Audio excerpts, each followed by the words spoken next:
የፕሮቴስታንት እምነት ተከታይና ራሱን ነብይ ነኝ ብሎ የሚጠራው ግለሰብ ነብይ ጭሮ በአዲስ አበባ በሚገኘው በፊጋ አዳራሽ ኑ ባንካችሁን ልባርክላችሁም ባንክ ቡካችሁን ዘይት ልቀባላችሁ በማለት በትላንትናው ዕለት በርካታ ህዝብ አዳራሹ ሞልቶ አስፋልቱን አጥለቅልቆታል ተብሏል። በዚህ በተመለከተ ሰፋ ያለ መረጃ ዘመተናል። አብራችሁ ቆዩም።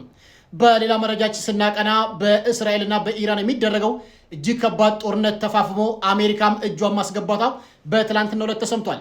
ቢቱ ቦምበር የተባለ ጀትም ወደ ኢራን አምርቶ የኢራንን የኒውክሌር ጣቢያ ማፈንዳቱን ተሰምቷል። እሱም በተመለከተ ሰፋ ያለ መረጃ ይዘን መተናል። አብራችሁን ቆዩም። ይህን በተመለከተ ኢራንም በትላንትናው ዕለት የሆነ ዘመቻ ማለት ነው በእስራኤል ላይ የባሊስቲክ ሚሳኤሎችን ስታዘንብ መዋላም ተሰምቷል። እሱም በተመለከተ ሰፋ ያለ መረጃ ይዘን መተናል። በዘንድሮ የ2017 የምርቃ በዓል ላይ አንድ ልጅ ማለት ነው የእናቱን ከሰል ተሸክሞ በሶሻል ሚዲያ መታየቱ በርካቶችን አስገርሟል። እሱም በተመለከተ ሰፋ ያለ መረጃ ይዘን መተናል።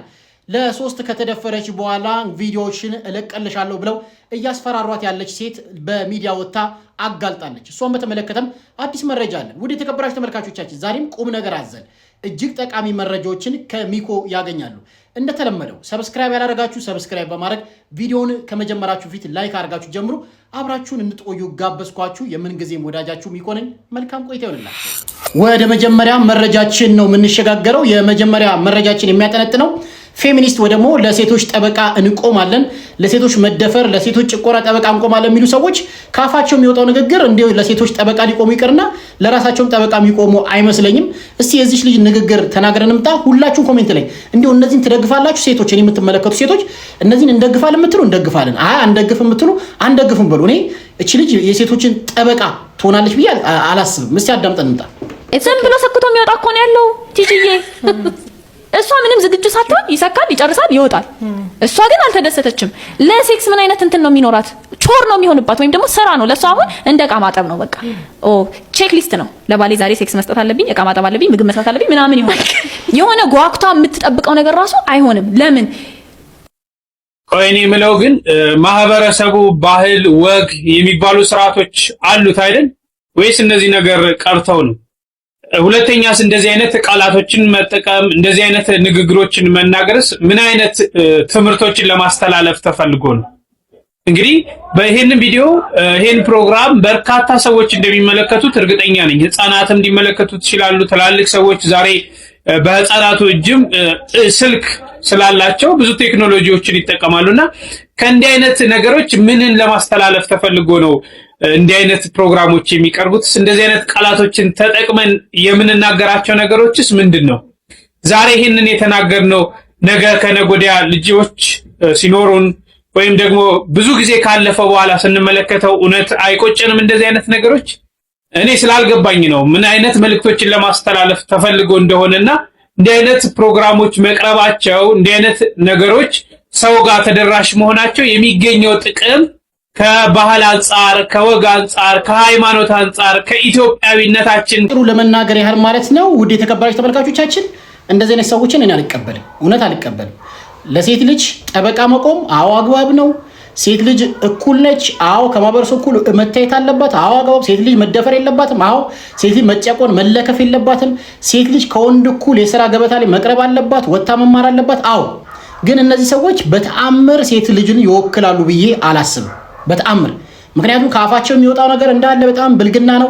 የሚናገሩት ነገር አግሬሲቭ ነው። ሴት ልጅ ለወንድ ልጅ ያላት ጥላቻ እንዲጨምር የሚያደርግ ነው። ትዳር ሰዎች እንዳያስቡ፣ ባልና ሚስት ተከባብረው እንዳይኖሩ፣ ተፈቃቅረው እንዳይኖሩ የሚያደርጉ ሰዎች ናቸው ብዬ ማስበው እና በጭራሽ እነዚህ ፌሚኒስቶች በጠቅላላ ይወክላሉ ብዬ አላስብም። አንደኛ እንደው ከሚያመጡት ነገር ሴቶች ለወንዶች ያላቸው ጥላቻ እንዲጨምርና በሀገራችን ላይ ግብረ ሰዶም ወይ ደግሞ የተመሳሳይ ጾታ ፍቅር እንዲበዛ ከሚያደርጉ ነገሮች መካከል እንደዚህ ፌሚኒስት ከሚባሉ ሰዎች አንደኞች ናቸውና አልቀበለውም በጭራሽ።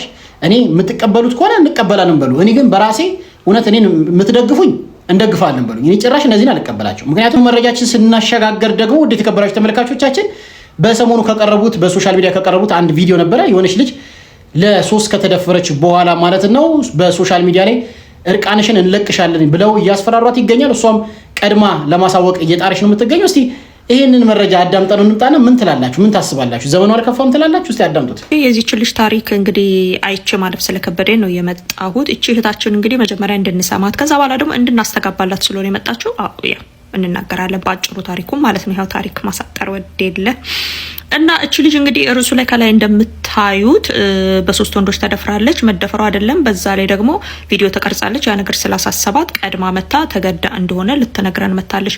እሱ ላይ መለስበታለሁ። በመጀመሪያ ደረጃ እቺ ልጅ ያሳለፈችው ከተወለደች ጊዜ ጀምሮ ያሳለፈችው ታሪክ በጣም የሚያሳዝን ነው። ገና እንደተወለደች እናቷ ወስዳ ለጠንቋይ ቤት ነው የሰጠቻት። ያው ከላይ ከቤተሰብ ጀምሮ ሲወራረድ የመጣ ይሄ የመንፈስ ነገር ነው። ስታወራ በቃ በጣም ነው የሚዘገንናችሁ መንፈሱ ምናምኑ በቃ የመጨረሻ ፈርስና ላስትኔ ማላቸው የስማቸው ብዛት ምናምን ቃልቻ ምናምን እና ደግሞ አንደኛው ሮብ እና ቅዳሜ ነው። አይ ቲንክ ሮብ ምናምን የሚደገስለት በጣም እንግዲህ ታታሪው መሰለኝ የስራ ቀን ስለሆነ ቅዳሜው ደግሞ አይ ቲንክ ፓርቲ ቦይ ነው ምናምን ነገር የቅዳሜውም አለ ምናምን በቃ እሱኛ ፋንሲ መሰለኝ እና እንትና በቃ ስማቸው በስመ አብ ወወልድ ወመንፈስ ቅዱስ ነው የሆነ የሰፈር ሰው መጠራ መስሎኝ ነበርና እሱ ፓርት በጣም ነው የሚዘገን ነው። በሱ ህይወት ታስራ ረጅም ዓመት ኖራለች። ነገር ግን አሁን ወደ ቸርች ተጠግታ ብዙ ነገር ተቀይራለች ምናምን ሴተኛ ዳሪ ሆናም ጎዳና ላይ ወጥታለች። በጣም ብዙ ነገር በዚህ ሁሉ ውስጥ አልፋ እንግዲህ በሂደት ውስጥ እንዳለች የተዋወቀቻት አንድ ሴት ነበረች። እሷ ናት ያስደፈረችኝ ነው የምትለው። በጣም የሚዘገን ነው። ሴት ለሴት ደግሞ አይጨካከል። በስመ አብ ወልድ ወላ ቤስት ፍሬንድ ነሽ ወላ ምንድነሽ? አይ በቃ ብሎ ነገር የለም። ጭክንክን ነው። እንደው እግዚአብሔር ልባችንን ያራራልን። እና ከዛ በኋላ እንግዲህ የደፈሯት 3 ናቸው። እኔ ግን 3 ሰው ቆሞ ወረፋ ጠብቆ እንዴት ነው እንደው እሺ የሚለው? አንደኛው ተንፈራፍሮ ሲነሳ አይቶ ከዛ በኋላ አንተ ደግሞ አራክፈ እንደገና ሁለተኛ ገብቶ እንዴት ነው የሚደፍረው? እንዴት ነው የሚዘገን ነው? እንዴት ሰውነታችሁ ይታዘዙላችኋል? ምን አይነት በዛች ሰከንድ ላይ የሚመጣ የአውሬ መንፈስ ነው እንደዚህ የሚያደርገው? በጣም ነው የሚዘጋ። እኔ ሁሌ ነው የሚገርመኝ ለ3 ደፈሩ ለ4 ደፈሩ ሲባል ምን አይነት ጭካኔ ምን አይነት እንስሳነት ነው? እንደኮ አንድ ነገር ነው። እና ኤኒዌይስ ብቻ ከመድፈራቸውን ባሻገር ቪዲዮ ቀርጸዋታል። ኤኒ ታይም ላይ ቪዲዮችን ይሸጣሉ ታውቃላችሁ። እሱ ላይ ፊታቸውን እነሱ ሸፍነው የሴቶቹ ፊት ይታያል። በጣም በብዙ ገንዘብ ይሸጣል ሲሉ ሰምቻለሁ። ይሄ ነገር ስላለ ይሄን ነገር ብታዩ እኔ ወድጄ ፈቅጄ ኢንቮልቭ ያደረኩበት ነገር አይደለም ተገድጄ ነው ስላለች እቺ ሴት ኮፒ ሼር አድርጉት። የሰማችሁት ነው። እቺ ምስኪን ሴት ማለት ነው ለ3 ከተደፈረች በኋላም ቪዲዮ ከቀረጿት በኋላ ማለት ነው በሶሻል ሚዲያ ለቅብሻለን ብሏት እሷ ቀድማ ለማሳወቅ ወደ ሶሻል ሚዲያ መታለች ማለት ነው። ምንም አይነት ከዚህ በፊት በኋላ ምንም አይነት ሶሻል ሚዲያ ላይ የሚለቀቁ የሷ ቪዲዮዎች ካሉ እሷ ወደ አስባ ሳይሆን እንደተደፈረችም ሶሻል ሚዲያውም እንዲያቅላት ህዝቡም እንዲያቅላት ነው ወደ ሶሻል ሚዲያ የመጣችው። እንዴት ምን አይነት አሰቃቂ ጊዜ ደረሰ ቤተሰቦች። እንግዲህ የምንሰማው ጉድ አያልቅም ማለት ነው። በመዲናችን አዲስ አበባ በፊጋ አካባቢ ማለት ነው በርካታ ሰዎች ተሰልፈው ታይተዋል። የተሰለፉበት ምክንያት እስቲ አዳምጠን እንውጣ። በመዲናችን አዲስ አበባ በባንክ ቡክ ላይ ዘይት ለማስቀባት ትላንት ምዕመኑ በአደባባይ ላይ መታየቱ ተገለጸ። የፋይናንስ ቀንበር መስበር በሚል የተዘጋጀ የባንክ ቡክ ላይ ለመጸለይና የተጸለይበት ዘይትንም ለማስቀባት ትላንት ሰኔ 14 ቀን 2017 ዓ.ም በአዲስ አበባ ፊጋ አካባቢ ምዕመኑ የተለያየ የባንክ ቡክ ይዞ በቦታው በመገኘት አዳራሽ ሞልቶ ውጪ ተሰብስቦ ታይተዋል። እንግዲህ እንደሰማችሁት ነው ነብይ ጭሮ የተባለ ግለሰብ ማለት ነው በአዲስ አበባ ፊጋ በሚገኘው አዳራሹ ላይ ማለት ነው ኑ ባንክ ቡካችሁን ዘይት ልቀባላችሁ በቃ ከዚህ በኋላ ሀብታም ትሆናላችሁ በማለት በርካታ ህዝብ ተሰልፎ እንዲሁ አስፋልቱን ጭምር መንገድ ዘግቶ እንደነበረ ትላንትና ተሰምቷል ማለት ነው። በጣም በሚገርም ሁኔታ የሰው ልጅ እዚህ ድረስ ላይ ነው እየተጃጃለ ያለው። እንግዲህ የባንክ ቡክ ሰርተ ለፍተ ጥረግረ ብላ የሚለውን የመጽሐፍ ቅዱስ ቃል ትተው በአጭር ጎዳና ባንክ ቡክ ላይ ዘይት እቀባለሁ በማለት በዚህ በእምነቱ ላይ የሚቀልዱ እምነቱን ህዝቡን የሚያጭበረብሩ ሞልተዋልና እንዲሁ ፕሮቴስታንቶች እስከ መቼ ድረስ ነው ማትነቁት? ከምሬ ነው። አንዳንድ ፕሮቴስታንቶች ሁላችሁም አይደለም። እስከ መቼ ድረስ ነው እውነት በሐሰተኛ ነብዮች መጫወቻ የምትሆኑት? እስከ መቼ ድረስ? እግዚአብሔር ምስክሬ ነው። መቼ ነው የምትነቁት? እምነት መነገጃ የሆነበት ዘመን የሚያበቃው መቼ ነውና እውነት እላችኋለሁ ወደ ትክክለኛው ቀጥተኛ ወደ ኢትዮጵያ ኦርቶዶክስ ተዋሕዶ ቤተክርስቲያን እመራችኋለሁ።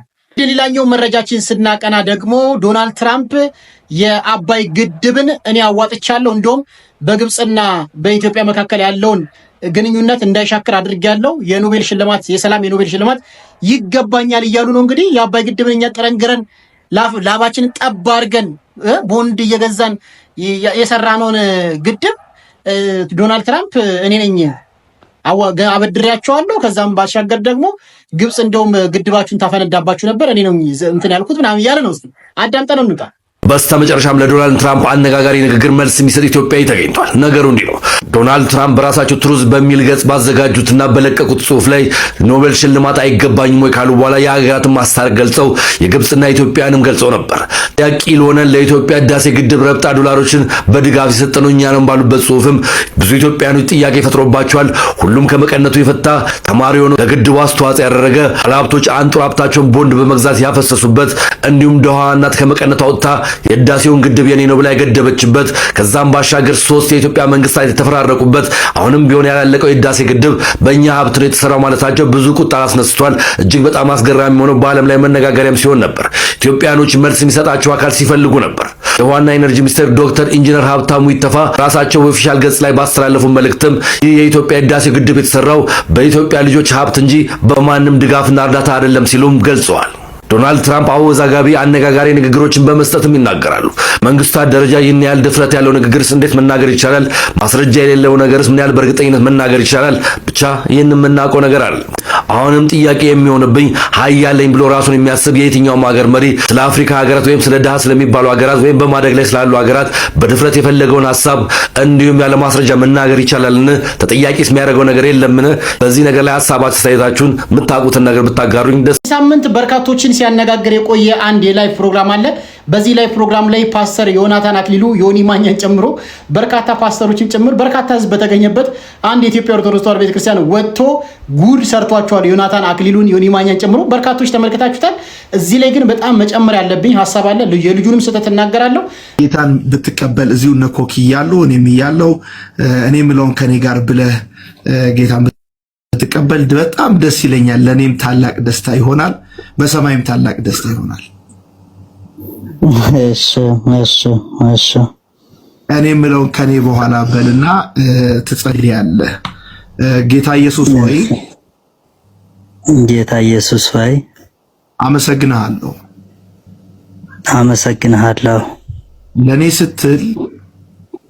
ለኔ ስትል ለሞትክ ከሞት እንደተነሳህ አሁን አምኛለሁ።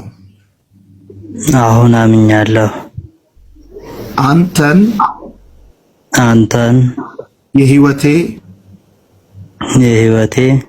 ቤዛ መድኃኒት አድርጌ ተቀብያለሁ።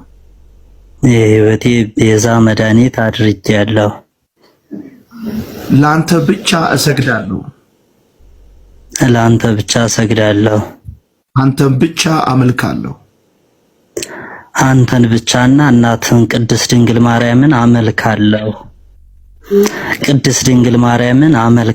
በቅድስት ድንግል ማርያም ለዘላለም እኖራለሁ። ለቅድስት ድንግል ማርያም እሞታለሁ።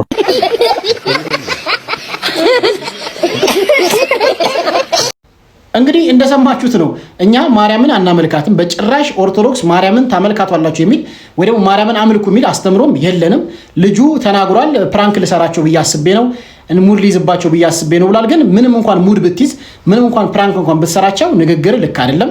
ምክንያቱም ማርያምን አምልኩ የሚል የመጽሐፍ ቅዱስም ጣቅስ የለም፣ ቤተክርስቲያናችንም አታስተምርም ማለት ነው።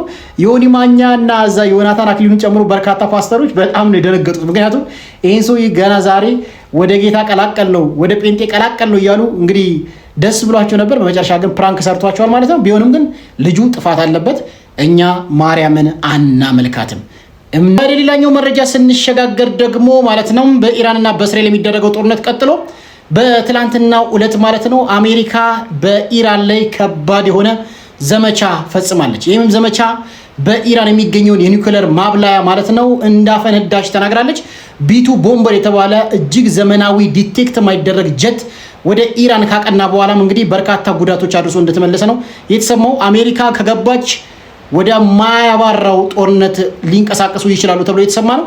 እስኪ ዜና አዳምጠንጣ ሰበር መረጃ አሜሪካ በይፋ የኢራንና የእስራኤልን ጦርነት ተቀላቅላዋለች። ዶናልድ ትራምፕ ባዘዙት ትዕዛዝ መሰረት ሌሊቱን ኢራን በከፍተኛ ሁኔታ ስትደበደብ ማደሯ ተሰምቷል። የአሜሪካ የአየር ኃይሎችም በኢራን 3 የኒውክሌር ጣቢያዎችን የደበደቡ ሲሆን በዚህም በፎርዶ በናታንዝና በኢስፋሃን ተሳካ የተባለ የአየር ጥቃት መፈጸሙና የኒውክሌር ሳይቶች ከባድ የተባለ ጉዳት እንዳስተናገዱ ተሰምቷል። ተከትሎ ታዲያ በርካታ ሀገራት ከኢራን ጎን መሆናቸውን የገለጹ ሲሆን አሁን ላይ የመን በይፋ ወደ ጦርነቱ ተቀላቅያለሁ፣ ምንም አይነት የጠላት መርከብ በኔ ቀጠና ውስጥ የሚያልፍ ከሆነ ዋጋውን ያገኛል ሲሉ ትዊት አድርገዋል።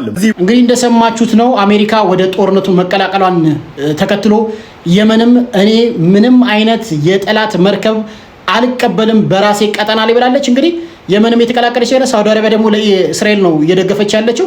በጣም ከባድ ደረጃ ላይ ደርሷል። በትላንትናው በዛሬው ዕለትና በትላንትናው ዕለትም ኢራን ማለት ነው እየተበቀለች የምትገኘው የአሜሪካን ቅጣት በኢራን በእስራኤል ላይ ነው እንግዲህ እየተበቀለች የነበረው። ባሊስቲክ ሚሳይሎችን ሰዳ በርካታ ንብረቶችንም እንዳወደመች እየተነገረ ይገኛል። እስቲ ኢራን በእስራኤል ላይ የፈጸመችውን እጅግ አደገኛ ዘመቻ እስቲ አደምጠነው እንምጣ። ሰበር ዜና ተሰምቷል።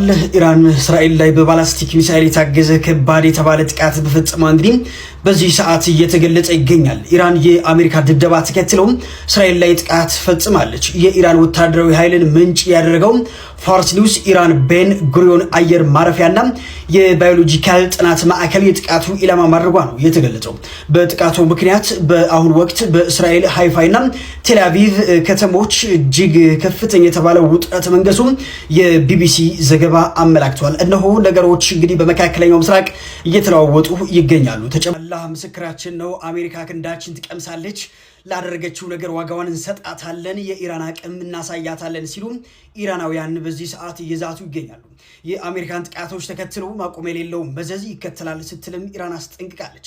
እንደሚታወሰው ኢራን አሜሪካ ጦርነቱ በይፋ ከተቀላቀለች እስራኤልን ከማጥቃት ይልቅ በመካከለኛው ምስራቅ የሚገኘው ሁሉም የአሜሪካን የጦር ቤዞች ማጥቃት ይቀለናል ስትል አሜሪካ ማስጠንቀቋም የሚታወስ። በዚህ ሰዓት ኢራን አሜሪካ ላይ ምን አይነት አጸፋዊ እርምጃ ተወስዳለች በሚል ዓለም በጉጉት እንግዲህ እየተጠባበቀ ይገኛል። ይህ እንደሰማችሁት ነው። እጅግ አደገኛ የጦርነት ዘመቻ ተከፍቷል ማለት ነው። አሜሪካ ጣልቃ ከገባች ሌሎች ሀገራትም ጣልቃ ለመግባት እየዳዱ የሚገኙት። ከዚህ ውስጥ ደግሞ የመን አንዷ ነች። ሳውዲ አረቢያ ለእስራኤልም እየደገፈች የምትገኘው። በዚህ አጋጣሚ ራሻ ለኢራን ነው የምትደግፈው እና በጣም በሚገርም ሁኔታ ይሄ ነገር ጎራ እየያዘ ወደ አልተፈለገ እጅግ አደገኛ የሆነ የጦርነት አውድማ እየተሸጋገረ ነው የሚገኘው። ቀጣይ መረጃዎችን ቀስ በቀስ የምናደርስላችሁ ይሆናል። ውድ የተከበራችሁ ተመልካቾች ባለፈው ሳምንትም በዚህ ሳምንትም የበርካታ ዩኒቨርሲቲዎች ተማሪዎችን እያስመረቁ ይገኛሉ። በአንድ ዩኒቨርሲቲ ካምፓስ ማለት ነው አንድ ልጅ እናቱ የምትሸከመውን ከሰል ተሸክሞ እሷን ጋውን አልብሶ በይፋ ወጥቶ ነበር። በሶሻል ሚዲያ ተለቆ በርካታ አድናቆትም አግኝቷል። እንግዲህ ይህ ወንድም ማለት ነው በሶሻል ሚዲያ ተለቆ እናቱ እየተፈለገች መሆኗን እንግዲህ እየተነገረ ይገኛል። ለእናቱ ሽልማት ሊሰጣት እንደሚችልም መረጃዎች ያሳያሉ። እስቲ አዳምጠን እንምጣ። እናቲቱ እየተፈለጉ ይገኛሉ። እናቱን ከአሜሪካን ሀገር ሰዎች ሊሸልሟት እየፈለጓት እንደሆነ ተሰምቷል። በትናንትናው ዕለት ከሰል ሽጣ ያስተማረችው እናቱን እንደምትመለከቱት በምርቃቱ ቀን ከሰል ተሸክሞ እናቴ አመሰግንሻለሁ ያላት እንግዲህ የዚህን ወጣት እናት እየተፈለጉ ይገኛሉ። ትክክለኛ አድራሻ የምታውቁ ባካችሁ ከወደ ጅማ ያላችሁ መረጃው አድርሱን ተብላችኋል። ዩኒቨርሲቲ ነው እንግዲህ ወጣት በከሰል ተሸክሞ እናቱን በዚህ መልኩ ሳያፍርባት አንቺ ነሽ ያስተማርሽኝ፣ አንቺ ነሽ እዚህ ያደረሽኝ በማለት ከሰሏን ተሸክሞ በተመረቀው ዕለት እናቱን ያወደሰው ወንድማችን በአሜሪካ የሚገኙ ደግሞ ኢትዮጵያውያን እናቱን ለመሸለም እንግዲህ መረጃ እያፈላለጉ ነው የሚገኙት። ጥሩ ነው። በዚህ መልኩ እናትን ማወደስ ደስ የሚል ነው። በርካቶች ደግሞ ኩረጃ ነው ከዚህ በፊት ተበልቶበታል ምናምን እያሉ ነው። ግን ምንም አይነት ኩረጃ እንኳን ቢሆን እናትን በዚህ መልኩ ማወደስና ማክበር እጅግ የሚከበር ነውና እናቱን የምታውቁ ሰዎች በአፋጣኝ ማለት ነው ወደ ሶሻል ሚዲያ መታችሁ ይፋ ማድረግ ትችላላችሁ ማለት ነው። እንደዚህ አይነት ጀግና ወንድሞች፣ እንደዚህ አይነት ጀግና እናት ያኑርልን። አመሰግናለሁ።